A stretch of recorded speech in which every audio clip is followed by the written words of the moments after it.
Okay, good morning, everybody. I have the pleasure of wielding the green box today, and our first speaker is Aaron Roth. Aaron, you have an hour. All right. Thank you, everybody. Thanks for toughing it out to the last day. And the stuff I'm going to talk about is joint work with some students, George, Ramya, and Stephen, who's actually an undergrad. So if any of this stuff seems interesting, you might look out for him in your pile of PhD applications. And so I want to start by asking a pretty basic question. Suppose we want to predict the future. Like what properties of our predictions might we want? And the lens through which I want to ask this question is through the lens of decision making. Suppose there's some decision maker who is going to look at our predictions and decide based on the prediction what action they're going to take. Suppose we'd like it that the decision maker be incentivized to treat our predictions as correct. They should act as if the thing we predict is true. In that case, what properties should our predictions have? And so just to sort of fix a model, let's suppose that our decision maker has some utility function that has two inputs. So they're going to choose an action, that's A. They've got their action space A. And then there's also going to be some state, S, which I'm going to think about as a d-dimensional vector. OK, so the state could really be anything. It could be something exogenously defined, the weather, anything else. Or it could be something that results from the strategic play of other agents. OK, so this could be the utility function of a game where the state S is somehow a statistic derived from the choices of other players. And so, yeah, this state space, it's going to be, states are going to be d-dimensional vectors. And I'm going to assume that this utility function is linear and Lipschitz in this state. And this is really not much of a assumption at all. For example, it's fully general if d, the dimension, is equal to the number of actions, then the state could really just tell us what our payoff is for each of our actions in an entirely unrestricted way. But it could model other stuff. It could be that you have arbitrary utilities for d distinct outcomes that maybe initially you're unaware of, like maybe your actions are things like what kind of clothing you should wear to go out and whether you should go out at all, and the state the state is going to be some weather event. It might rain, it might snow, there might be a tornado. Okay, but once you know the state and once you pick your action, then this function gives you your utility. Right. So the state, right? Like just giving some examples of what the state could be. It could be basically a probability distribution over some realization. Okay. Then if you're risk neutral, you're taking the expectation. That's why you're linear in this state. If you're thinking about if you're familiar with routing games or congestion games, we'll talk about those at some point. This could be a vector of road congestions, one coordinate for each road in some network that you're planning on traveling on. And again, your sort of congestion is going to be the sum over the congestions of the roads you take. It's going to be linear in this state. It could represent something in extensive form games. We'll talk about that, or other things. OK, so this is sort of the setup. OK, now, given this setup, put yourself in the shoes of the decision maker. If you knew what the state was, it would be clear how to act. You could just best respond to the state. You could look at what your utility is for each of your possible actions and choose the action that maximizes your utility. The difficulty, a difficulty that might arise, is if you have to choose your action before the state is known. Okay, then you can't just best respond. You've got uncertainty. And so, for example, just to sort of make this concrete in a routing game application, here I've asked Google to predict traffic in the road network near my house for the following Monday. Right? So these are not current traffic reports. This is sort of predicted traffic for Monday at 8:30 a.m. Okay. So I've got some prediction of traffic. It sort of tells me for each of these roads, is it green or yellow or orange or red? Okay, so I don't know what the actual state is, what the traffic is going to be at the time that I'm going to need to act. I've got this prediction. Sort of the question I want to pose to you is whether it is a good idea when I'm deciding my action to treat this prediction as correct. Should I play my best response? Should I compute, for example, a path in this network from where I start to where I want to go that would minimize my commute time, assuming that these predictions are correct?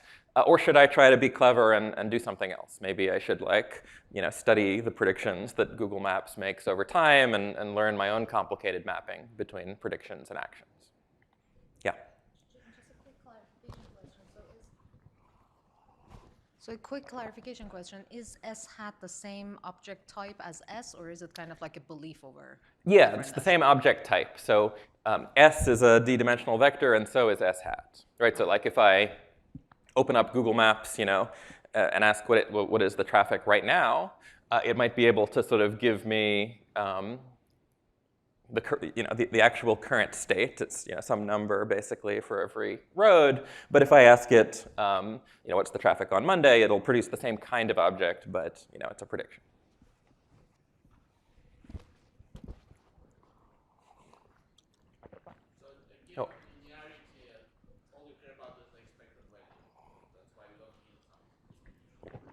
Oh.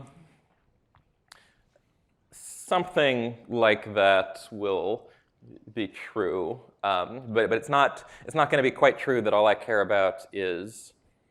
We'll talk about this at length, but it's not true that all I care about is the expected value.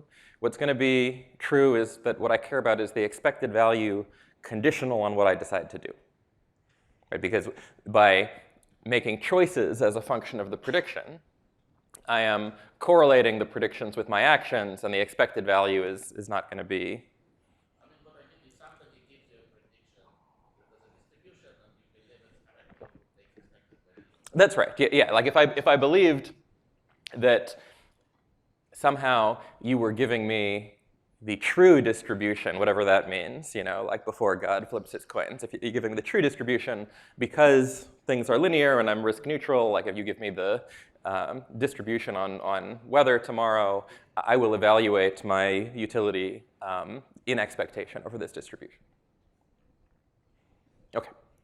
So is it a good? This is the question. Is it a good idea to act as if these predictions are correct? And of course, like the answer is not always, but maybe sometimes. And so let me remind you what calibration is, if you haven't heard about it before.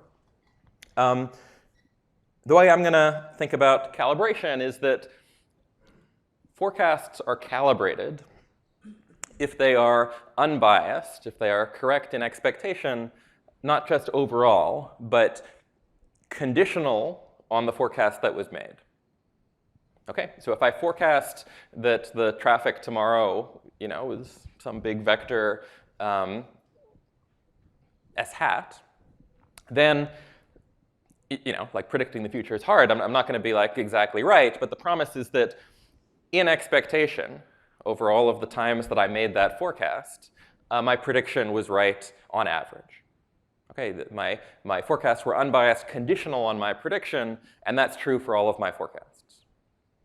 Okay, so maybe if you've heard about calibration before, it's probably most likely that you've heard about it for predicting, like maybe one-dimensional binary outcomes, right? So usually the story that comes along with calibration is something like weather forecasting.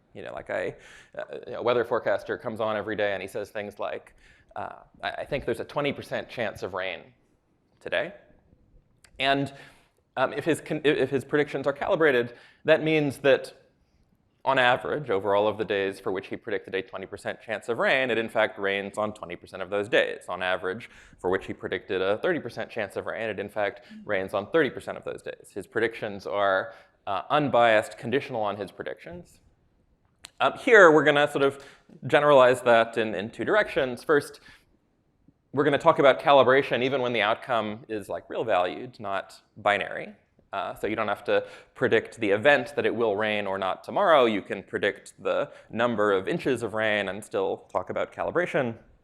And second, we're going to be interested not in low-dimensional predictions, not in, is it going to rain or not, but high-dimensional predictions, a distribution over many possible outcomes, or a vector of congestions on every road in Philadelphia, things like that. OK, so why do I mention calibration?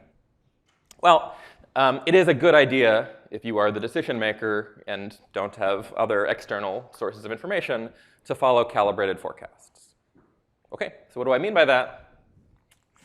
Well, I mean that if you don't have information beyond the forecast, then the kind of object you're going to be choosing, your strategy space, when you're sort of deciding as a function of the forecast what action to take, is a policy, a mapping from predictions that I make to actions that you take. And one thing that is very simple to see, I'll show you proof on the next slide, it's like 4 lines, is that if my predictions happen to be calibrated, then amongst all of the policies you could possibly choose, you will sort of uniformly be better off choosing the policy that treats my predictions as correct, that chooses the action that you would have chosen had you actually known the state ahead of time and it was the state that I predicted. OK, so let's see why that is. So, like there's a distribution. Let's say for now there's a distribution. There's a distribution on states, and the states are in some way related to my forecast. So there's a joint distribution on states S and forecasts S hat. And we're interested in what is the expected utility of the decision maker if they decide to treat my forecasts as correct and always act on them by best responding to them. Well, we can think about this as 2 nested expectations. It's the expectation over my prediction, S hat, of the conditional expectation of the true state given my prediction, S hat. And remember, these utility functions, they're linear in the state. And so we can bring the expectation inside my utility function. But of course, what does calibration say? It says that the expected outcome, the expected state, given that my prediction is S hat, that is S hat. And of course, if the state really is S hat, then the best thing you can do is to best respond to S hat. And then you can follow the same chain of equalities backwards to relate S hat back to S. And what you find is that the best response policy dominates anything else you could do. OK, so in a very strong sense, calibrated, you should follow calibrated forecasts, at least if you don't have other external information about what the state is going to be. OK, makes sense. OK, so there's sort of good news and bad news. So as we saw, calibrated predictions come with these sort of very strong incentive guarantees. It's a good idea for decision makers to follow calibrated forecasts. And in fact, this is simultaneously true for all decision makers, right? Like nothing about the definition of calibration spoke of the actual utility function. Different decision makers can have different utility functions. Simultaneously, all of them are incentivized to follow calibrated forecasts. And maybe that's not so impressive if calibrated forecasts don't exist. But amazingly, if you haven't seen this before, it's possible to produce calibrated forecasts in really difficult situations.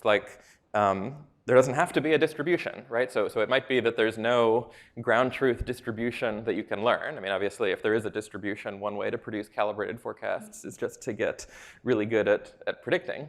But even in adversarial settings where you're sequentially making predictions and there's no fixed generative process, like it could be an arbitrary sequence chosen by an adversary, sort of an early result of Foster and Vora was that it's possible to make calibrated predictions. What do the expectations mean in a sequential setting, what are we taking the expectation over? Well, in a sequential prediction setting, you're making forecasts over a sequence of t rounds. The expectation is over choosing a random round from day 1 up through capital T. And we can promise that you're calibrated. The predictions are going to be calibrated over a random choice of rounds, even before the sequence is generated. That's sort of the remarkable thing about their theorem. OK, so that's the good news. But there's some bad news as well. So first of all, calibration has to in some sense, it has to satisfy a really large number of constraints. It's constraining your predictions potentially in a lot of ways, but the constraints are self-referential. Calibration requires that you be unbiased, conditional on your own prediction, and one way to drastically reduce the number of constraints is just not to produce varied predictions at all. Right? So one way you could be calibrated is by always predicting a constant. A constant predictor could be calibrated so long as that constant prediction happens to be the expected value of the state. So that's calibrated, but it's not very useful, right? And in some sense, right? We said it's like a dominant strategy amongst all policies that map, predictions to actions to follow the best response policy. Well, if you predict a constant predictor, what you've done is you've drastically limited your comparator class of policies. All policies that map a constant to an action are constant policies. And so, the statement about the incentive properties of calibrated forecasts becomes less impressive if you sort of imagine that they might just be predicting constants. And unfortunately, you might think, OK, well, therefore, calibration, although maybe very weak, should be easy to obtain. Unfortunately, that's not the case either. If there was a distribution, you could try to just predict the mean of the distribution. But in a sequential setting where there is no distribution, it's not like you can learn the mean and just predict that. You have to do something more sophisticated. And in fact, because the number of constraints on your forecasts is potentially equal to the number of distinct predictions you can make. You have to be unbiased, conditional on your prediction. And in a d-dimensional space, even if I discretize my prediction, well, there's exponentially in d many different predictions I can make. And it turns out that the computational and statistical complexity of achieving calibration against adversarial sequences grows exponentially with d. And so if what you're doing is weather forecasting, predicting the probability of rain tomorrow, you can run these algorithms that there's a bunch of these algorithms starting with Foster and Vora. They're feasible to run. They're nice and elegant. If you're predicting a one-dimensional outcome, or maybe even a two-dimensional outcome, but if you're trying to predict something high-dimensional, like traffic on roads, you're sort of out of luck. OK, so that's sort of the good news and the bad news about calibration. Jason. So if you're trying to construct a calibrated prediction, and you don't have any information, then I guess I would have assumed that the constant prediction would have been sort of what you're striving for, and the algorithms of Foster and Vora are going to give you something similar to that. And so I'm a little bit confused by your first bullet where you're saying just the constant prediction is uninformative. Well, the question is what constant? If you have data sampled from a distribution, you can try to figure out what is the expected value of S. But that's a moving target if you're playing in an adversarial setting. So you can't do that.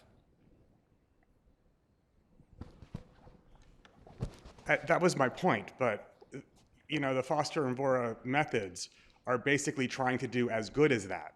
And That's so right. when you put a bullet here saying it's uninformative, but that's the goal of Foster and Vora. We're I'm a gonna little bit confused by that bullet. Yeah. So basically, it's true that if you're making your predictions in the absence of any information, and you run a method that's guaranteed to give calibrated forecasts, the forecasts are going to be kind of uninformative. So we're going to want to do something more than that. And if there are sources of information that are relevant, we're going to want to use those. That's going to be important to giving guarantees that stem from informed predictions. OK. Oh, Hoda. So how important is the adversarial setup? Are you going to go over that? Because I think part of the confusion that at least I have is I don't understand what you mean by adversarial. And yeah, so I'm going to write down a whole model, but just sort of briefly. Calibration is also interesting. Well, plain old calibration is not interesting when there's a distribution because you can just predict the expectation. The kinds of augmentations of calibration that I'm going to talk about that sort of ask that they be reactive to information you have available, those are still interesting in distributional settings, but they're less useful in game theoretic settings where you sort of think about the states potentially not coming from a distribution but being generated by other strategic players. And so for the applications of calibration to things like game theory, it's sort of important that we not be in a fixed distributional setting, but be in some strategic setting.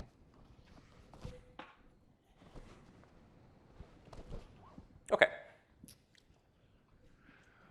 So what do I want to do in this talk?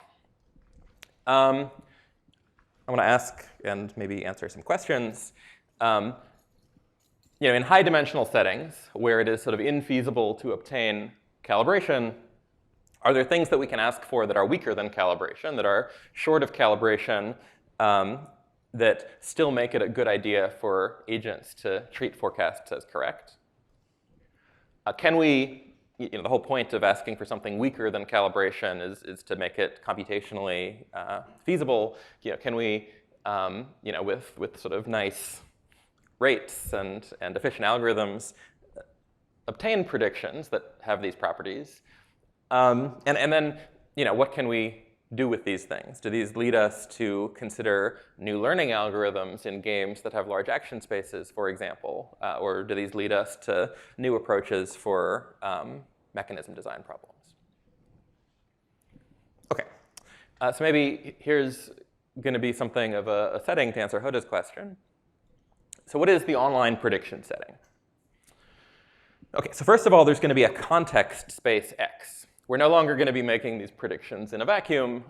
We might learn something about the day in which we're trying to forecast traffic. Maybe we learn that it's a Monday or a national holiday, or that there was a Phillies game that day, or that it's raining, or some whole big vector of information. So these are features that are somehow relevant to the prediction task. And then we've got some convex prediction or outcome space. This is the space in which the vectors we're going to predict live. So if we're predicting the probability of one of D outcomes, this would be the probability simplex. If we're predicting traffic on a road network, this would be feasible road congestions. Maybe they satisfy flow constraints or something. OK, could be anything. Should be convex. And then then the interaction is going to happen in rounds, which I'll number 1 through capital T.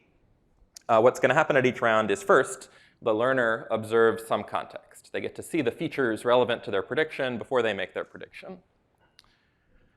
Then the learner is going to produce a prediction, something in the prediction space. This is a d-dimensional vector. And then they learn what the outcome is. And we're not going to assume anything about where the outcome comes from. So they could be making predictions for an arbitrary sequence. The sequence can be reactive to the history. So this, like it's OK if the outcome is the result of other agents making strategic decisions. OK, so this is the setting. And now what I want to tell you is the kind of thing that I want to try to achieve. OK, so what I'm going to talk about are predictions that are unbiased, not just overall, but are unbiased subject to some collection of conditioning events that hopefully we can choose in a way that are interesting for some downstream problems. OK, so I'm going to talk about sums, but I'm going to call these things events because when you normalize the sums, these things are going to be conditional expectations where the event is the conditioning event. So what is an event? Well, I'm going to think of it just as some function that tells me whether today is part of the event or not. So the event is allowed to depend both on the context and on the prediction that I make. Okay? So like it could be events that depend only on outside context, like, is today a rainy day? Is it a Monday? Is it the day after a Phillies game? But these can also be events that are sort of functions of the prediction that I made. Did I predict something that made you think that bringing an umbrella was a good idea? If it's a one-dimensional setting, did I predict a 20% chance of rain? So these are the kinds of events that can incorporate constraints of the form that we use in calibration. And they can depend on other stuff too, but don't worry about it. Okay. And so, this intermediate goal I'm going to set up is, given some arbitrary collection of events E like this, the only thing I'm going to assume about these events is that I can evaluate them. So if you tell me the prediction that I end up making and the context that was available at that round, I can tell you whether the event was active today or not. What I want is that on the subsequence of rounds for which that event was active, my prediction should be unbiased. That is, if I sum up over the sequence of rounds for which the event was active, the sum or average of my predictions should equal the sum or average of the actual outcomes. Okay, so predicting the future is hard. My predictions won't equal the outcomes point-wise, but I want them to be correct on average, not just overall, but on all of these different sequences. And I'll allow some error. Okay, so just to sort of reflect back, this ask that my predictions are unbiased, not just overall, but on a collection of subsequences, captures calibration if the events that I'm interested in are all of the events that correspond to me making a specific prediction. Okay, like calibration is asking that my predictions should be unbiased on each of the subsequence of rounds for which I made a very specific vector-valued prediction. Right, so that fits into here. The only difficulty is that there's a lot of such events. Like in a d-dimensional space, there's 2 to the d such events. So calibration is useful but hard to obtain. Are there predictions that are unbiased, subject not to exponentially many events, but only a modest number of events, polynomially many events, that are still useful for downstream decision making? And can we efficiently make predictions that are unbiased, subject to a modest number of conditioning events? There's 2 things that are really big in the high-dimensional calibration problem. One is the number of things the predictor can do. Just the prediction space is exponentially large. And the other is the number of constraints that the predictions are subject to. For calibration, that's also exponentially large. There's one for every prediction. The question here is, our prediction space is still going to be exponentially large, so that might still be a problem. But if the number of constraints that I'm going to use to evaluate our predictions, the number of events we want to be unbiased with respect to, if that is modestly sized, is that enough for us to be able to make these high-dimensional predictions efficiently? Okay? Hoda. Go back to the previous slide. I still don't understand the meaning of this epsilon calibration. Where does epsilon appear in this equation? Shouldn't it be alpha unbiased? Oh, this thing, script E, this is the collection of events. Right. So what we want is that for each of these events, this condition should be satisfied. I see, but then shouldn't this be alpha unbiased? Yeah. So this would be, you would be alpha unbiased with respect to these conditioning events. So you're taking alpha to be a given fixed. Yeah, I'm just not mentioning. In epsilon. Okay. Exactly. Really, there's 2 parameters. What's the error rate, and what are the identities of the events that you're unbiased with respect to? Thanks. Okay. Okay.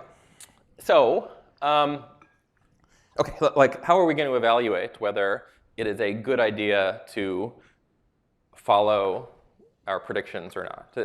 If we're not asking for full calibration anymore, it's going to be sort of too much to ask for that no matter what your utility function is, it'd be like a dominant strategy to follow the predictions. So we're going to ask for something weaker. We're going to ask for weaker things. And so I want to tell you about a couple of different notions of regret, which are ways that people think about evaluating the performance of sequential decision-making procedures. OK, so think about a decision maker now. OK, so I'm going to think about a length t interaction where every day the decision maker chooses an action and a state is realized. And they've got this utility function, and so they get some utility every day, which we're going to keep track of. And so there's, lots of kinds of regret, but maybe the sort of two kinds of regret you hear about most frequently are external regret, which is sometimes just called regret, and internal regret, or swap regret, which I'll tell you about in a moment. So external regret says something really simple. It says, look, you're interacting in this environment, you're making decisions every single day, you're accumulating some utility. What I want is that you should be guaranteed to do as well as the best policy in a very simple policy class, but that has the ability to look into the future. Okay, so I want you to do as well as the best constant policy. But you won't know what is the best constant policy until the interaction is over, which makes it a little bit non-trivial to obtain. Okay, so we'll say that a decision maker has regret alpha if their accumulated utility is at least as good as they would have obtained using the best constant policy, given the sequence of states that was realized. And maybe it's worse by alpha. If it's worse by alpha, we say they have regret alpha. OK, so this is just a marginal guarantee. It's saying how well you do on average. Yeah. Yes, that should be a max. Yeah, otherwise it would be a weaker guarantee. Yeah. OK, this one should also be a max. OK, so internal regret asks for something a little bit stronger. Rather than just saying, OK, on average over all of your actions, you should do as well as the best action in hindsight. It says, for each of the actions you have available, if I look at the subsequence of days for which you played that particular action, if I look at the subsequence of days for which you played action 5, then on that subsequence of days, you should have done nearly as well, up to alpha, as the best action on that subsequence of days. Right? So given what you were doing was a best response if you had to choose a single action on that subsequence. OK? And like this fact that it's sort of like a best response conditional on the action you decided to play is sort of the reason why internal regret has this sort of close relationship to correlated equilibria. So this, again, sort of originally due to Foster and Vora, if in some interaction, in like a n-player interaction, if all of the agents have small internal regret, then the empirical distribution over their payoff will be an approximate correlated equilibrium, and the payoff of each agent, will be, at least as high as it can be in a correlated equilibrium. What's the K? K here's the number of actions. So yeah, if we're sort of counting your sort of deviation from optimality action by action, we have to account for how many actions you have. OK. So best responding to calibrated forecasts happens to yield no internal regret. In fact, it yields this sort of stronger dominant strategy condition. This was sort of the original, one of the original applications of Foster and Vora. But if we have a particular decision maker in mind, if what our goal is that that decision maker should have no internal regret, calibration is a much stronger condition than we actually need. So let's try to think about what we actually need in terms of conditional unbiasedness. So let's define some events. So fix a decision maker who has some utility function u. And then for each of the actions of that decision maker, let's define the event that if the decision maker were to best respond to the prediction that we made, so this is an event defined by the prediction that we made, that they would play that particular action A. Okay, so if there's k actions available to the decision maker, this set of events carves up our high-dimensional prediction space into k pieces. The set of predictions that cause you to play action 1, the set of predictions that cause you to play action 2, the set of predictions that cause you to play action 3. Okay, and so let's aggregate together that collection of events for this particular decision maker who has some utility function u. Okay, there's only k of them. So the claim is that if the predictions we make have alpha bias with respect to these k events, just defined by the best response correspondence of this decision maker, that is enough. That is enough to guarantee that if the decision maker best responds to our predictions, that they have a small internal regret bounded by 2 alpha. Okay, so like if we're, for example, in a setting where the predictions we're making are, what is the payoff for each of your actions, d equals k, calibration would have required 2 to the k conditioning events. But if your goal is just to make agents have low internal regret, k conditioning events is enough. And like if k is a small number, then you might as well add some more events here. So suppose I don't know what is the utility function of my downstream decision maker, but I know that it lies within some reasonable parametric class. Maybe I'm running an auction of some sort, and I don't know what the value function. I don't know what the value is of the buyer, but I know that it's like a number between 0 and 100 or something. Then I could make predictions that are unbiased, subject to this sort of collection of k events for each utility function in this class, and make predictions that are simultaneously a good idea to follow in the sense of internal regret for all of these agents at the same time. Okay, this is again a very easy thing to see, so let's just do it. Why do agents who best respond to predictions that are unbiased, subject to this these k best response events, why do they have no internal regret? Well, what do we need to argue? We need to argue for every pair of actions A and A prime on the subsequence of rounds for which the agent decides to play A. They wouldn't have been much better off by playing A prime instead on that subsequence. Well, okay, let's look at the subsequence, the utility of the agent on the subsequence of rounds for which they decided to play action A. Well, why did they decide to play action A? If they're best responding to our predictions, it means that on every one of these rounds, the best response to the thing we predicted, which might have been different every day, what was common about all of our predictions is that the best response was A.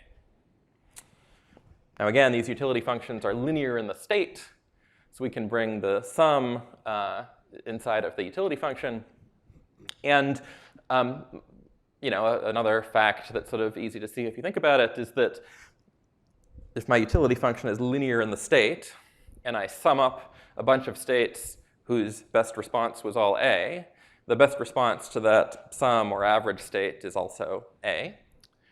But first, this is one of the fact that your best response was A, that's one of the sequences that we're unbiased with respect to. So although point-wise our predictions are not necessarily correct, S need not equal S hat on a day-by-day basis, on average or in sum over these t days, they are roughly the same up to error alpha. So we can replace the actual state, which is the thing that's actually payoff relevant to the agent, with the predicted state. We can't do that day by day, but we can do it when we're averaging over one of these events.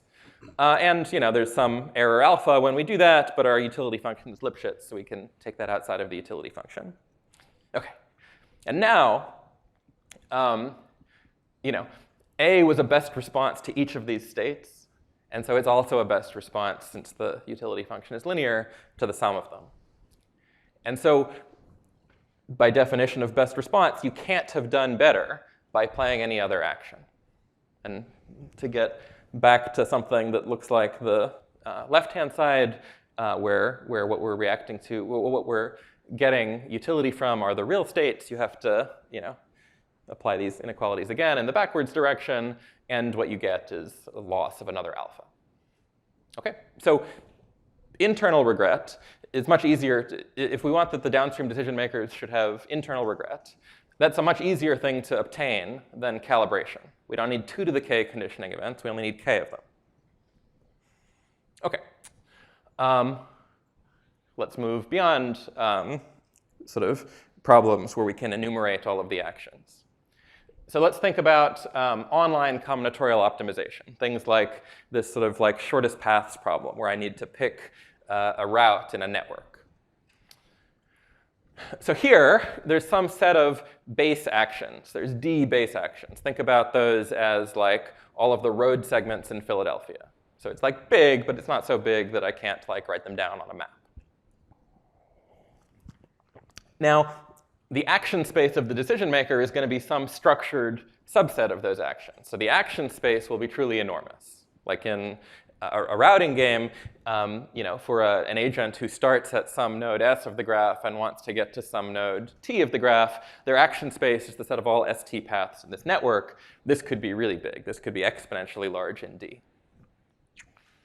And it could be different for different agents. And so now, let's say that the state encodes a gain for different agents. This will, again, be a linear function in the state, but a gain that is sort of separable across edges. So something like, if you just want to get to work as quickly as possible, something like just sort of the time that it was going to take to traverse this road, given the amount of traffic on the road.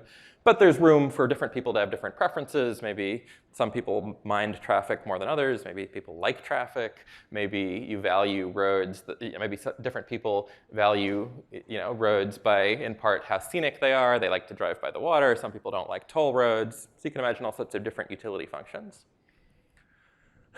What's important is that everyone's utility is separable across these states. So sort of separable across these base actions. So if you're going to traverse some path, which is a collection of roads, your utility for that path is going to be the sum of the utilities you get for each of the roads. This makes a lot of sense if what you care about, for example, is commute time, right? Like you have to traverse each of the roads in sequence along the path that you're taking. And so your commute time is the sum of your commute times on the roads. OK? So this is a scenario in which the decision maker has a really big action space. It's of size 2 to the d potentially. But it's got a d-dimension. It's got a much lower dimensional structure. It's got a d-dimensional structure. I can tell you d numbers, and that's enough for you to figure out what your utility is for each of your potentially 2 to the d actions. OK, and by the way, this sort of case of expert learning, I didn't use that term, but what we were just talking about, where there's no structure, there's just k actions. That's just the special case of this where the base actions are your actions. You choose exactly one of the actions. Here, what we're talking about is a generalization where you can choose subsets of the actions, maybe subject to complicated combinatorial constraints, but we're assuming this sort of linear separability in your utility. OK. So let's talk about a more general notion of regret as well. I'll call it subsequence regret, and I'm going to use the same notation that I previously used to talk about events. I'll now call them subsequence indicator functions, but I'm using the same notation because they're playing exactly the same role. OK, so a subsequence indicator function is just going to tell me me, a decision maker, as a function of any context that might be available today and the action that I take, whether today is a part of the relevant subsequence or not. And if I have a collection of such events or subsequence indicators, the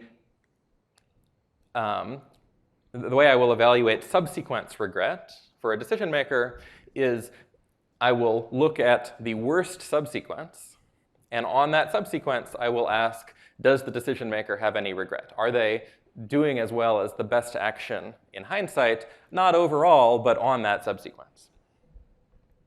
Okay, so internal regret is the special case in which the events are just the indicator that you played each one of your actions.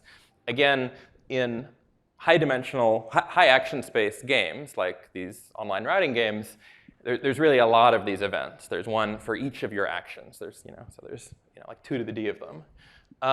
But we can define interesting polynomial collections of these events. We could sort of look at days for which you took toll roads and it was raining, for example.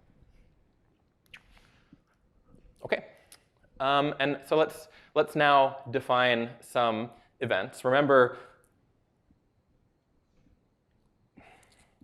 when we were talking about internal regret, the events we derived from sort of the best response function of the downstream agent were the events that, in response to our prediction, they play a particular one of their actions. Now, in a high-dimensional setting, if they've got exponentially many actions, there's too many of those events. But I can talk about the events that the best response they choose to my prediction contains one of these base actions. Contains, for example, one of the road segments. There are many actions they can take that contain a particular road segment, but I can define events that the best response they choose to my prediction is an action, a collection of base actions that contains one of these base actions. I can define that for each of their base actions. There's not that many of those. That's d events for each utility function. Okay, and I can talk about the collection of all d of those events for someone who has a particular utility function. Okay, and so now suppose I'm interested in making sure the decision maker has subsequence regret on some collection of subsequences. Okay, the collection of events that I'm going to ask that my predictions be unbiased on are going to be the Cartesian product between these sort of indicator events that their best response contains a particular road segment, say, with these events that their best response activates one of these subsequences. And the theorem, which I won't go through the proof of, but is morally very similar to these easy arguments I showed you, is that for any collection of events, if the forecasts that I make have low bias on the Cartesian product of the events that I care about for subsequence regret and these sort of d events defined by the best response correspondence of the agent, then if they best respond to my forecasts, not only will they have no external regret, they'll have only a very small amount of subsequence regret simultaneously on all of these subsequences. Okay, and remember, like, the action space is still exponentially large. So the guarantee is that on each of these subsequences, they are doing as well as the best of their exponentially many actions. There's a polynomial number of subsequences, but on each subsequence, they're being compared to an exponentially large benchmark class. Okay. So this requires unbiasedness only on sort of a modest number of events. And again, we can ask for this simultaneously for many different decision makers. So for example, in a routing game, it might make sense to ask for this for every agent, or every agent will correspond to like a different ST pair in the graph. Potentially, they'll have a different starting and ending point, which means they each have a different action space. We can ask for unbiasedness for each of the agents corresponding to ST paths, so ST starting and ending points. There's not that many of them.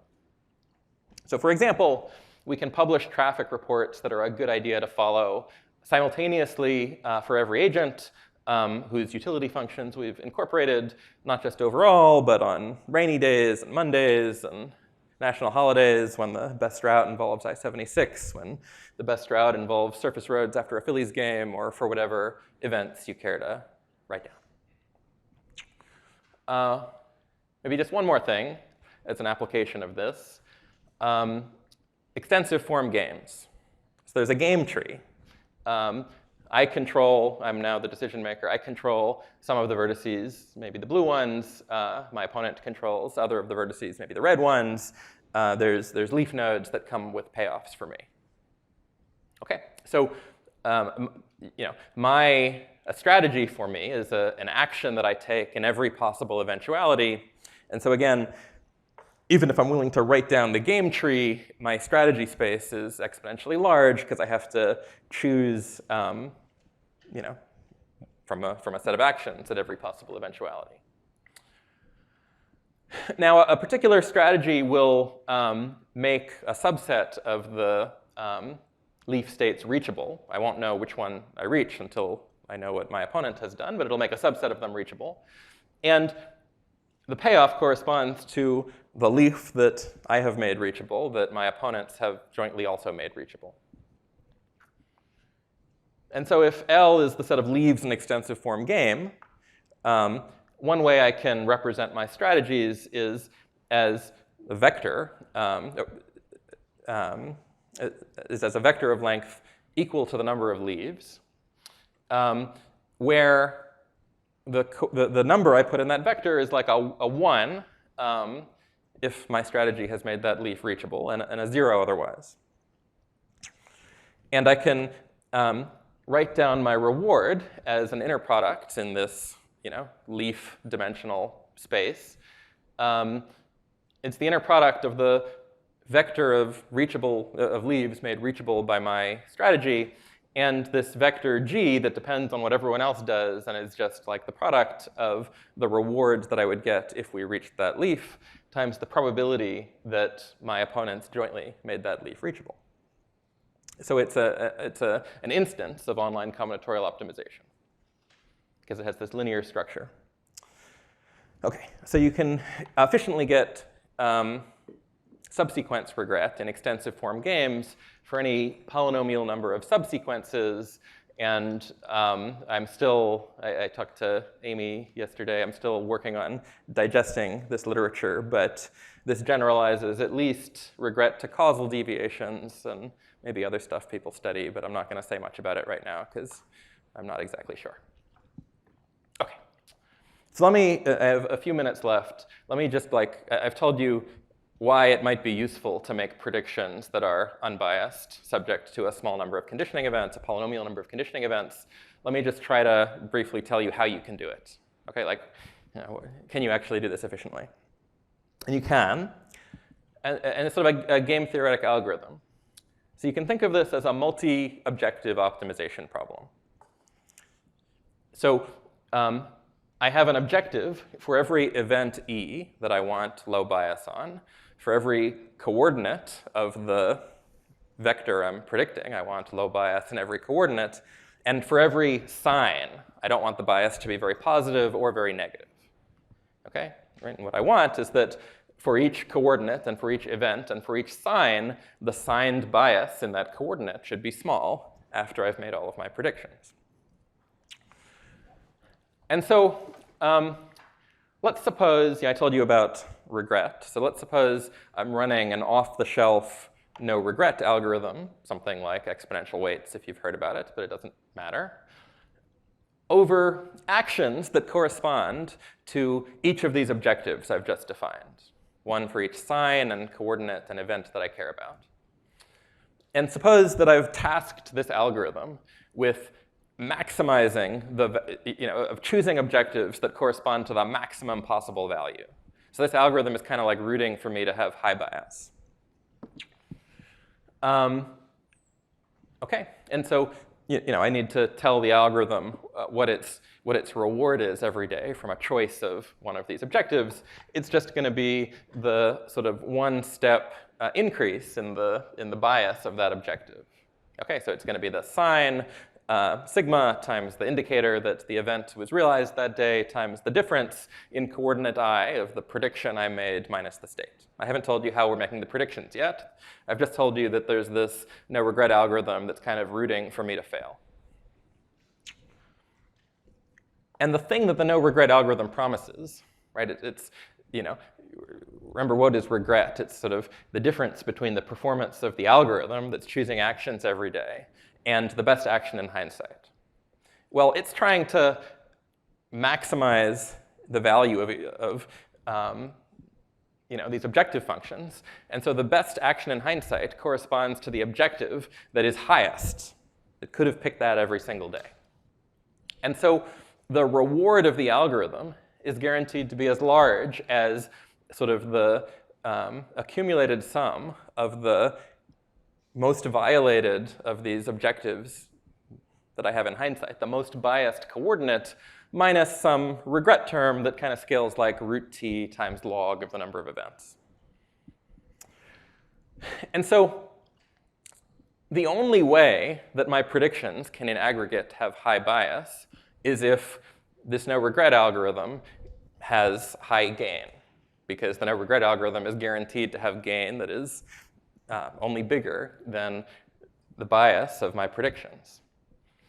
And so if I'm able to make predictions so that the expected gain of this particular algorithm is 0 or smaller every day, then I'll make sure that the long-term gain of the algorithm is small, which will imply that the bias is small subject to all of these conditioning events.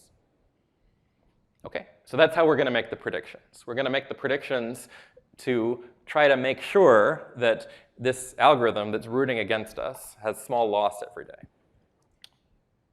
Okay, so the algorithm is maintaining some particular distribution over these 2D times the number of events objectives we care about. And its expected gain every day, it's like just an expression we can write down. What we want, so we don't know what the future is going to hold. We don't know what the realized state is going to be. What we want is that no matter what the realized state is, the expected gain of the algorithm is non-positive. So this is a zero-sum game. We would like to make this small. We can think about an adversary trying to make this big. Now, if we knew what the adversary was doing, we could just, since the payoff is linear in the adversary's strategy, we could just sort of copy their strategy and play the expected value of the state that they had committed to and told us. We don't. But by the minimax theorem, since this is a zero-sum game, we know that a solution exists. There must be a distribution of predictions we can make each day such that no matter what the play of the adversary is, we're guaranteed that the expected gain of the algorithm is small. And so the way we need to make predictions is to compute a minimax equilibrium of this game. Now I'm out of time, so let me just tell you that it's not immediately obvious how to do this because it is a zero-sum game in which both players have exponentially large action spaces. The action space of both the learner and the adversary are the set of all vectors that they could predict and realize. And these are d-dimensional vectors. So it is not immediately obvious how to do this. But you can do it. I won't tell you how, but you can do it. OK. And the upshot is that for any set of events E that you care about, including all of the ones we've talked about in this talk, there's an online prediction algorithm that can make predictions in d dimensions against an adversarial sequence that's guaranteed that the worst case bias, conditional on any of these events that we fed it, scales only logarithmically with the number of events and with the square root of t. And the running time of this algorithm is polynomial in d, t, and the number of events. So if the number of events is small, then, or polynomially sized, this is a polynomial time algorithm. And you can do a little better, but it doesn't matter. OK, so we can, calibration is great, but it's hard to obtain. But the reason it's hard to obtain is not because the prediction space is big. That's sort of unavoidable if you want to work in high-dimensional spaces, but because it's asking for an exponentially large number of conditioning events. It is, you can efficiently, both statistically and computationally, make unbiased predictions subject to polynomially many conditioning events. And if there are particular agents you care about, that is enough, or even collections of agents. So this is both a useful algorithm design paradigm. You can design learning algorithms by making predictions and then best responding to them, and a paradigm for designing coordination mechanisms. You can make predictions that are useful for coordinating the behavior of many agents. And there's some other stuff, but let me end there. Thank you.